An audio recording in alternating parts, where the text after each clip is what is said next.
नमस्कार। मैं सुनीता कथा मंथन में आप सबका स्वागत करती हूँ। कथा मंथन में आज सुनिए प्रथम प्रतिश्रुति का तृतीय अध्याय। प्रथम प्रतिश्रुति के सभी पार्ट्स आपको हमारे प्लेलिस्ट में से मिल जाएंगे, जिसका लिंक मैं आपको एंड स्क्रीन में दे दूंगी। इसके अलावा स्वर्णलता तथा अन्य उपन्यास और कहानियों का लिंक आपको हमारे डिस्क्रिप्शन बॉक्स में से मिल जाएगा। ऑल स्टोरीज और उपन्यास में है तथा प्लेलिस्ट में भी आप जाकर के चेक कर सकते हैं। तो चलिए शुरू करते हैं प्रथम प्रतिश्रुति का तृतीय अध्याय। जटा की स्त्री के लिए रामकली को जितनी सहानुभूति ना हुई, जटा के इस व्यवहार से मन ही मन खींच हुई। अभागा ब्राह्मण के घर का सांड, काला अक्षर भैंस बराबर, गांजा भांग में उस्ताद, और फिर कुल से बाहर की यह आदत, बीवी की पिटाई। जटाफटा का बाप तो ऐसा नहीं था, बल्कि रामकली की गुणवंती बहन ने ही जिंदगी भर उस बेचारे की नाक में दम करे रखा। क्या पता कहाँ कुरकुठोर लगा है। सचमुच ही मरवर जाए तो बड़े झमेले में पड़ना पड़ेगा। सत्यवती को भूलकर रामकली ने और भी जोर से कदम बढ़ाया। सत्यवती ने अब दौड़ना शुरू किया। वह हार नहीं मानने की। आंखें ऊपर को उठाकर स्थिर हो गई। मुंह से फैन बहकर सूख गया। हाथ पांव ठंडे। संदेह की गुंजाइश कहाँ। सारे लक्षण साफ ही थे। इसी बीच उसे तुलसी तले लिटा दिया गया था। तकलीफ करके घर से लाना बेशक नहीं पड़ा। लात की ठोकर से लुढ़क कर आंगन में तुलसी तले के करीब ही जा रही थी। पल में बेतार समाचार की तरह सारे गांव में खबर फैल गई और सारी बस्ती बुहार कर औरतें वहीं आ जुटी। आने वाली आंधी की भी फिक्र न रही किसी को। मामला कुछ कम मजेदार नहीं। रोजमर्रा के विचित्रा विहीन जीवन नाटक में ऐसा एक जोरदार दृश्य देखने का सौभाग्य तो जीवन में कितनी बारी आता है। पहले तो भीड़ में दबी उत्तेजना की एक खलबली मची। जटा ने क्या तो अपनी बीवी को ही मार डाला। उसके बाद हाय हाय।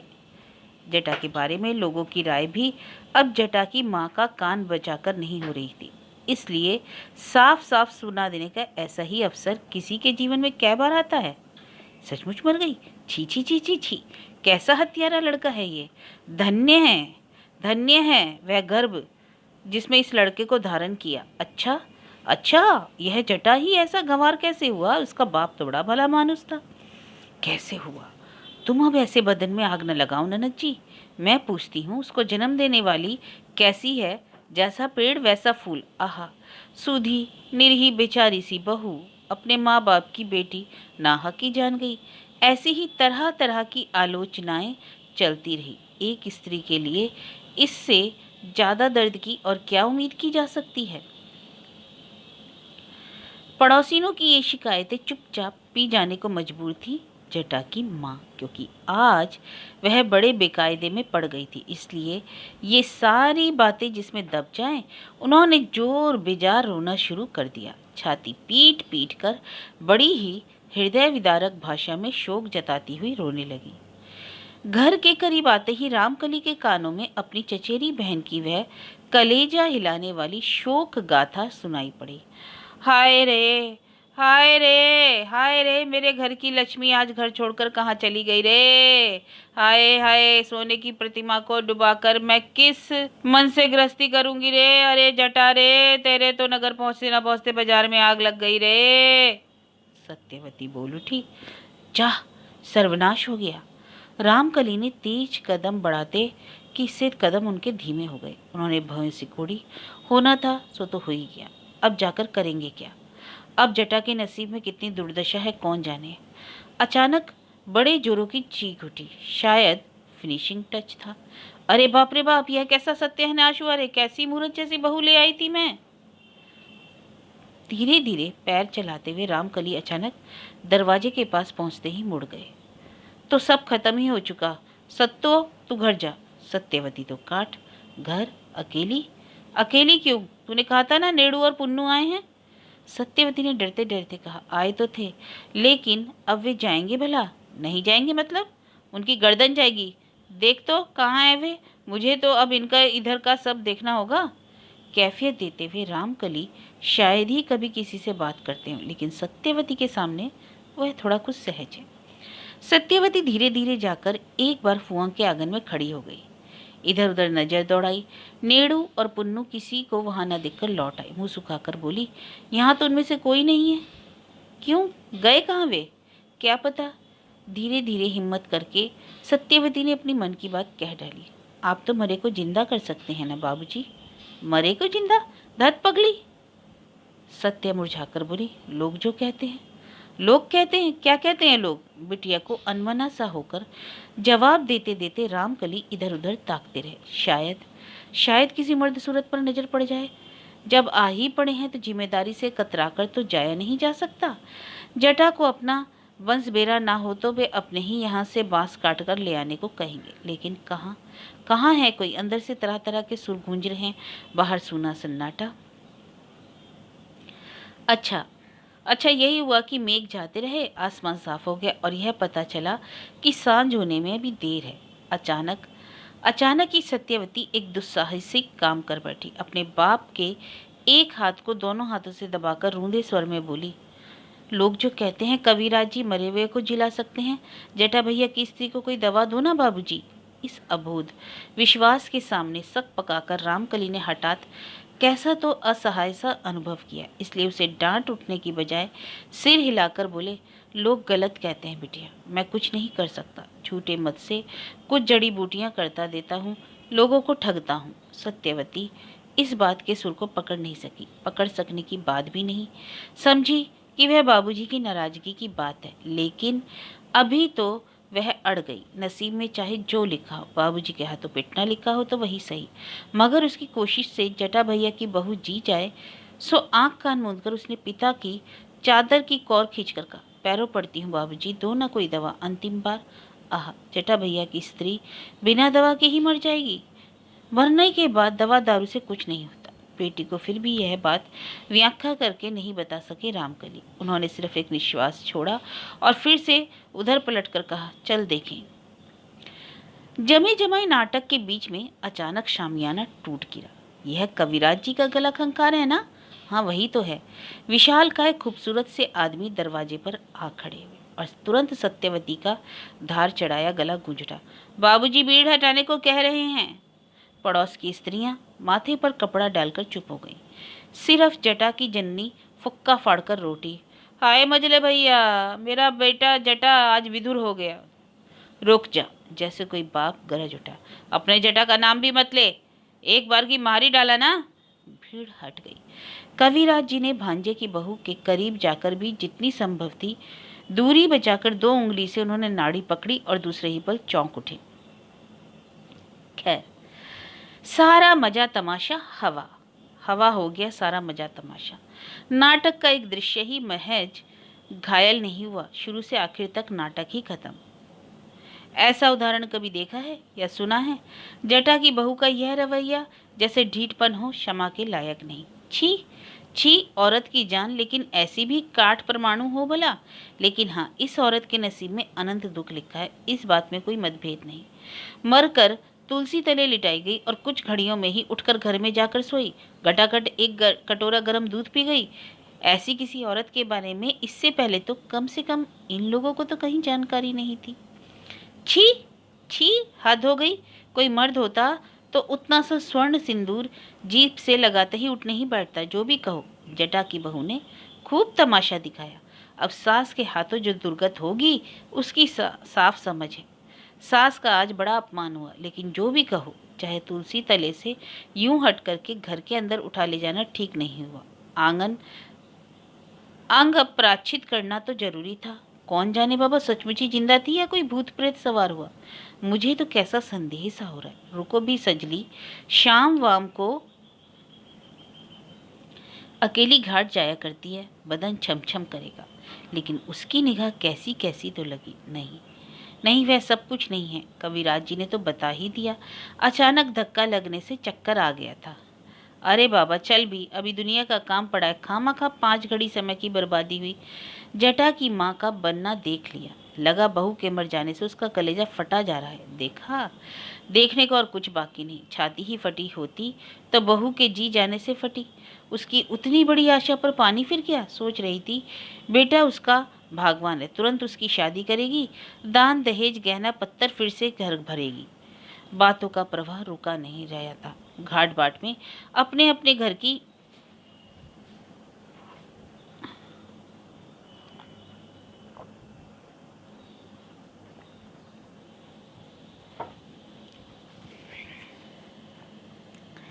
बातों का प्रवाह रुक नहीं रहा था।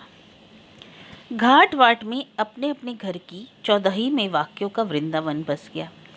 एक इतनी बड़ी घटना को इतना आसानी से बुझा देने का किसी को जी नहीं चाह रहा था। जटा की माँ को गिराने का इतना बड़ा सुनहला मौका भी यूं ही चला गया। जटा की बहू पर कोई भी किसी प्रकार से प्रसन्न नहीं होना चाह रहा था। उस बेईमानी ने मानो सबको बेहद छका लिया। नाते की चचेरी सास ने जैसे ही सुना वह आंचल में छिपा कर आलता और सिंदूर ले आई थी कि सबसे पहले सिंदूर लगाने की बहादुरी उन्हीं को मिली। लाचार उसे अब पोखरे में बहाए। जो भी हो, चाहे लाया तो आखिर लाश के ही लिए था। सो जटा की बहू पर सबसे ज़्यादा गुस्सा उन्हीं को आ रहा था। नाम किसी को नहीं मालूम, जानने की कोशिश भी नहीं की। जटा की बहू, बस यही उसका परिचय था। इसके बाद होगा फला की माँ, तो फिर नाम की ज़रूरत ही क्या है। नाम से ज़रूरत ना हो, लेकिन उसकी बात से सबको ज़रूरत है। उसकी ज़रूरी बात में नाते की चचेरी सास एकाएक बोल उठी, हमारी मैके की बात होती तो उस बहू को फिर से घर में घुसने का भाग्य नहीं होता। गुहाल या ढेकी शाल में ही जिंदगी काटनी पड़ती। दो एक जनी आपस में एक दूसरे की मुंह देखा देखी करती रही। यह जिंदगी से खींचतान क्यों? चचेरी सास ने फिर राय दी, एक तो तुलसी तले से उठाकर ले जाना, फिर अनाचार कैसा ममिया ससुर से छुई हुई। कविराज जी ने जब बेभरोसे नारी पकड़ी, मैं तो तभी हाँ हो गई। अवश्य उन्होंने यही सोचा था कि मर गई है, और मर गई होती तो दाह संस्कार के पहले देह शुद्धि का पराचित तो करना ही पड़ता। लेकिन वह तो धड़ाके से जी उठी, और बिना पराचित लिए कैसे होगा। बड़ी बड़ी छानबीन के बाद यह निष्कर्ष निकला कि ममिया ससुर से छुआने के पाप का प्रायश्चित जटा की बहू को करना ही पड़ेगा, और फिर मरकर जी जाने का दूसरा प्रायश्चित। नहीं तो जटा की माँ को पतित होकर रहना पड़ेगा। जो कसूरवार थी वह तो बेहोश। जटा की माँ भी जटा को खोजती फिर रही थी, लिहाजा एक तरफा डिग्री हो गई। लेकिन सत्यवती को यह सब कुछ भी नहीं मालूम। वह एक अनोखे गौरव से छलकती हुई अपने बाप के साथ घर लौटी। ओह, नाराज होकर बाबूजी ने कैसी उल्टी बात कह दी थी। कहा था इलाज विलाज में कुछ नहीं जानता। सत्य ने क्या यूं ही दुस्साहस करके बाप का हाथ पकड़कर सिर्फ जरासी दवा देने को ही तो कहा था। जब ही ना बेचारे बच गई। आहा, सत्यवती जब ससुराल जाएगी तब यदि सत्य का स्वामी उसे ऐसे ही मार डाले तो बड़ा अच्छा हो। खबर पाते ही बाबूजी जाएंगे और शहद में मिलाकर थोड़ा सा स्वर्ण सिंदूर उसे खिला देंगे, और जरा ही देर में सत्य आंखें खोल सबको सामने देख झट घूंघट काढ़ लेगी। ओह, कैसा मजा आएगा। उसके बाप रामकली कविराज के जादू से इलाके भर के लोग हक्के भक्के रह जाएंगे। बाप रे, उसका बाप कुछ ऐसा वैसा नहीं है। गांव की और किस लड़की का ऐसा बाप है। हंसी की बात सोचते सोचते अचानक हंस पड़ना सत्य की सदा की ही बीमारी है। रामकली ने चौंक कर पूछा, क्या हो गया, हंस क्यों पड़ी? यूं ही। अपनी इस यूं ही हंसी को थोड़ा कम कर तू, रामकली ने लगभग हंसते हुए कहा। नहीं तो ससुराल जाने पर तेरी भी जटा की बहू जैसी ही दशा होगी। उन्हें बड़ी खुशी हुई। रात हो चली, खामखा बहुत झमेला हुआ। जटा की बहू ने तो उस झमेलों से बचा लिया। बाप के मन की प्रसन्नता का कारण न समझते हुए भी उनकी प्रसन्नता को वह ताड़ सकी, और उसी साहस से प्रायः उच्छ्वासित होकर बोली, इसलिए मैं हंसी कि मैं मर जाऊंगी तो आप जाकर मुझे झट जिला देंगे। ओह अच्छा, इस स्वर में बोले रामकली। वे चुपचाप कुछ दूर तक तेजी से बढ़ गए और बाप के साथ चलने के लिए सत्यवती लगभग दौड़ ही रही। अचानक ही एक जगह रुककर रामकली ने कहा, मर जाने पर खुद भगवान आकर भी कुछ नहीं कर सकते, समझी। जटा की बहू मरी नहीं थी। नहीं मरी थी? सत्य जरा अनमनी हो गई, वरना फिर और कैसा होता है। उसके विचार की गति पलटी। उत्सुक होकर बोली, मगर तुमने जाकर स्वर्ण सिंदूर या क्या तो खिलाया ना होता तो जटा भैया की बहू वैसी मरी मरी सी ही तो रहती, और सब कोई मिलकर उसे पाकड़ तल्ला मसान में जलाकर नहीं आ जाते। रामकली जरा चौंकी। अजीब है, इतनी छोटी सी लड़की इतना डूबकर सोचती कैसे। आह, लड़की है, इसी से सब बेकार। यह दिमाग कहीं नेड़ू के होता मगर सो नहीं हुआ। 8 साल का वह हाथी अभी तक ऐ ऐ कर रहा है। नेड़ू रामकली के बड़े भाई कुंजकाली की आखिरी प्राप्ति है। 13 बच्चों को पालने के बाद 14वें के वक्त उसकी स्त्री की बागडोर एक बार की ढीली हो गई। ब्राह्मण घर का साण होगा और क्या। लेकिन बच्चियों का इतना डूबकर सोचना सीखना भी ठीक नहीं। इसलिए रामकली ने जरा डपट किसी आवाज में कहा, ठहर, इतना ज्यादा मत बोल, कदम बढ़ा, देख रही है ना गहन अंधेरा हो गया। अंधेरा? सत्यवती ने लापरवाही से कहा, अंधेरे से मैं डरती हूँ क्या? इससे पहले इससे भी गहरे अंधेरे में बागीचे में जाकर उल्लू को आंखें नहीं गिनती। क्या करती अंधेरे में? रामकली चौंके। सत्य सक पका गई, बोली, मैं अकेली नहीं, नेड़ू और पुन्नू फुआ रहते हैं, उल्लू की आंखें गिनती हूँ। रामकली एकाएक हंस पड़े। देर तक खुले गले से हंसते रहे। इस लड़की तो कोई डांटे क्या, शासन क्या करे। सूनी राह पर अंधेरे में वह हंसी मानो स्तर स्तर में गूंजने लगी। बनर्जी के चंडी मंडप से गांव के 2-1 प्रौढ़ उत्कर्ण हो उठे। कविराज चटर्जी का गला है ना? हाँ, वैसा ही लगता है। अंधेरे में अकेले अकेले ऐसी हंसी? अकेले क्या, वह धड़ंग लड़की भी जरूर साथ में होगी, नहीं तो। रामकली ने यह एक शाबाश लड़की तैयार की है। उस लड़की से इनके नसीब में दुख है। दुख है? अरे बाबा, घर में रुपयों का ढेर लगा है, दुख इस बात का। मैंने सुना कल वर्धमान के राजा के यहाँ से आदमी आया था, राजवैद्य बनने के लिए आग्रह किया। अच्छा, सुना तो नहीं।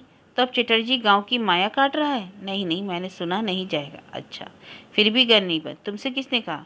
कुंज का बड़ा लड़का बता रहा था। ठीक ही है, इस उम्र में प्रदेश जाकर राजा की नौकरी। लेकिन रामकली की मति गति बड़ी वैसी है। उतनी बड़ी लड़की को ऐसी आज़ादी देना ठीक नहीं। टोले के लड़के ही उसके खिलाड़ी हैं। हाँ, पेड़ पर चढ़ने में, तैरने में, मछली मारने में वह लड़कों से 10 गुना आगे है। यह कोई गौरव की बात नहीं है चाचा। जो भी हो, आखिर लड़की है, तिस पर एक सम्मानित घर की बहू हुई है। उन्हें यदि इन बातों की खबर हो जाए तो इसे अपने घर से हिचक नहीं जाएंगे। कोई कलंक रटा देने में क्या देर लगती है। वैद्य चटर्जी और उनकी धड़ंग बेटी की चर्चा से चंडी मंडप का वातावरण भारी हो उठा। जिस आदमी के सामने अदब करना होता है, पीठ पीछे उसी की निंदा न कर पाए तो आदमी जिंदा कैसे रहे। इन सब समालोचनाओं के पात्री उस समय अपने बाप के पीछे पीछे दौड़ रही थी और मन ही मन आकुल प्रार्थना कर रही थी कि हे भगवान, मेरा पाँव बाबूजी जैसा बड़ा बना दो ना, तो मैं भी इनकी तरह चलूं, इनसे हार ना जाऊं। हारने से सत्यवती को बिल्कुल ऐतराज है। कभी किसी हालत में हार नहीं मानेगी, यही प्रतिज्ञा है उसकी। ए पुन्नू, पत्ते जोड़ सकती है? छत के ऊपर सीढ़ी घर में सत्यवती का खेलने का अड्डा है। उसकी प्रधान संगी है रामकली के नाते के चाचा की बेटी पुण्यवती। और लोगों के सामने सभ्यता से गरचे सत्य उसे पुन्नू फूआ कहती है, मगर अपने इलाके में पुन्नू ही कहती है। बया का घोंसला ले आ सकती है, या सोना पोका पकड़ सकती है, या कि तैरकर 3 बार बड़े तालाब के आर पार जा सकती है। इसी तरह के परीक्षा मूलक प्रश्न सत्य प्रायः पूछा करती है, लेकिन पद्य रच सकती है या नहीं, ऐसा सवाल बिल्कुल नया है। पुण्य विमुड़ सी होकर बोली, पद्य? काहे का पद्य? पद मतलब कविता। जेठा भैया पर पद, समझी? पद बनाकर गांव भर में उस लड़कों को रटा देंगे। जेठा भैया पर नजर पड़ते ही ताली बजा बजा कर सब गुनगुनाएंगे। जटाधर की दुर्गत की सोचकर दोनों गर्दन हिला हिलाकर हंसने लगी। इसके बाद पुण्यवती ने एक पलटा सवाल किया, अच्छा खूब तो बोली, मैं पूछती हूँ लड़कियों को भला पद सुनना बनाना चाहिए? नहीं बनाना चाहिए। तुरंत अग्निमूर्ति सी बन बैठी। नहीं चाहिए। लड़कियां के माँ के पेट से नहीं पैदा होती, बाढ़ के पानी में बहकर आती हैं। बार बार लड़की लड़की करती रहेगी तब मेरे साथ मत खेलने आ। पुन्नू मुस्कुराई, कहा, आहारे, और जब तेरा दूल्हा कहेगा? क्या कहेगा? वही लड़की है, दिखा नहीं दूंगी। तू क्या सोचती है मैं क्या जटा भैया की बहू जैसी होंगी? हरगिज नहीं। तू देख लेना जरा पद्य बनाकर क्या दुर्गत करती हूँ उसकी। लेकिन बनाएगी कैसे? नहीं, मैंने तो थोड़ा सा बनाया भी है, जरा सुन। जटा भैया सूझे पाँव, जैसे भोंदू हाथी, बहू मार भैया के मेरे, बैंग मारे दुलाती। बैंग मतलब मेंढक। अरे सत्तू, पुन्नू ने अचानक अकुलाकर सत्य को जकड़ लिया। तू क्या है री? तू तो प्यार बनाना सीखेगी। यह भी सत्य के लिए कोई बड़ी बात नहीं। कुछ इस भाव से बोली, जब वह सीखूंगी तब सीखूंगी, अभी तो इसी पद्य को ले जा सबको सिखा पढ़ा दे। और जटा भैया को देखकर सब लोग ऐसे ही एक साथ ताली बजा बजा कर बोलेंगे।